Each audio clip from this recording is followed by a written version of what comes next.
So this morning, we are looking at online dating for those who might be revisiting love a little later in life, whether it's dating after divorce or looking for love in your 50s and older. It doesn't have to be difficult. You just need to know what you're doing. And that's where our next guests come in handy.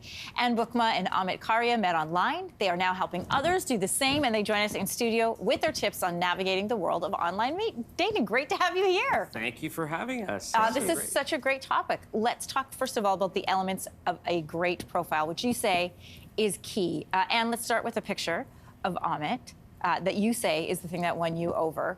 What was it about this photo? Can we see? There it is. What was it about this photo? Well, I mean, I can tell you what I think, but you tell me what you saw. I'd love to know what you think. It's probably what I thought. I mean, isn't that a great photo? Yes.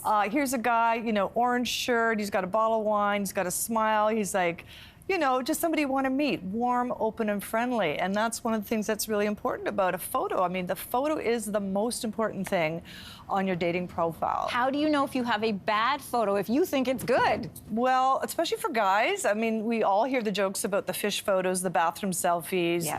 The X crossed, you know, the X's face crossed out. You don't want to do anything like that, Absolutely right? not. Nope. You know, you want to be open and warm. Hire a professional photographer. We help our participants in our workshops do that. And the photo is super important. You have 1/8 of a second to make an impression. 1/8 of a second. Yeah, Absolutely. really scary. It's sort of like a book. You know, you look at a book, and you look at the cover, and you make judgment, and you pass it on. Yeah, you're not supposed to judge a book by its cover, but we all do. We do. Amit, a lot of people struggle with writing their bio, which is the next important piece. What are your tips for that? Well, I think you want to be positive. You know, you don't want to stay with negativity in your bio. You want to be honest. A lot of people will lie about things, and it catches up to you. So be honest about your bio, be positive, and just give people a little insight as to what they're going to get. And you guys have some tips on how to be honest, but maybe not too honest, because that can happen as well. Correct.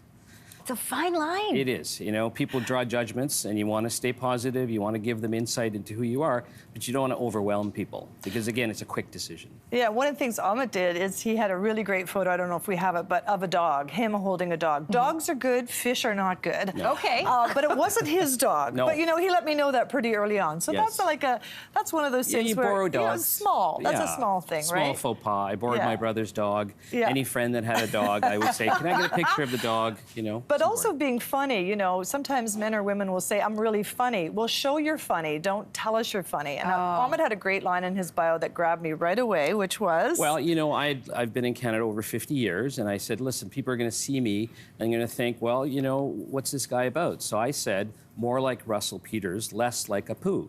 And that was just dealing with the whole South Asian thing. And then when you speak to the person, they say, oh, yeah, you're much funnier in person. So it was a little insight, but it gave people an idea of what I was about. This is the kind of information that people are hungry for, because the desire may be to get out there, and you're even willing to step over that fear barrier because this is not the way you might have dated before. Correct. Oh, especially if you're over 50 or 60, right? I mean, we have one woman that we're working with, and the last time she had a date was 1986 because she's been married for 35 years. And, you know, it's kind of easy for us because we're extroverts. We both did a lot of online dating. I'm picking up on that, yeah. But for introverts, they often need a little bit more hand-holding, right? And people are quite critical of themselves. And the message that we want to give is go out there with confidence.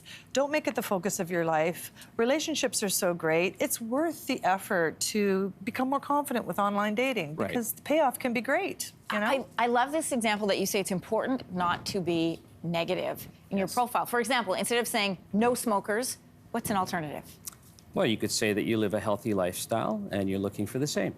Yeah, that makes sense. Okay, so we have our profile sorted out, you two. Let's take a look at your tips for the actual dating part, because those rules have changed a lot. Starting with getting to the first date as soon as possible. Why is that key? Yeah, a lot of people spend quite a bit of time texting back and forth, you know, almost building this fantasy relationship with someone, and they haven't even met them.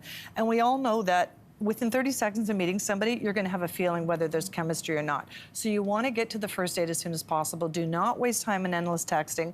If someone doesn't want to meet you face-to-face after a week or two, move on. That's it. Be ruthless, right? Be ruthless. You gotta be, you know, we only have so much time, right? Yeah, follow we're 50, the process. we're Absolutely. 60, I'm 60. Yeah. You only have so much time. So you want to get to the first date because it's only when you meet someone. As soon as we met, we were lucky. I can feel it. There was was telling you in the chemistry. studio. I feel all the chemistry. So great to meet you both. Love this topic. Love this segment so much. Thank you for being here. Thank you for having us. Thank you. Hey, thanks for watching. If you liked this, be sure to subscribe here, or you can check out more Your Morning videos right here.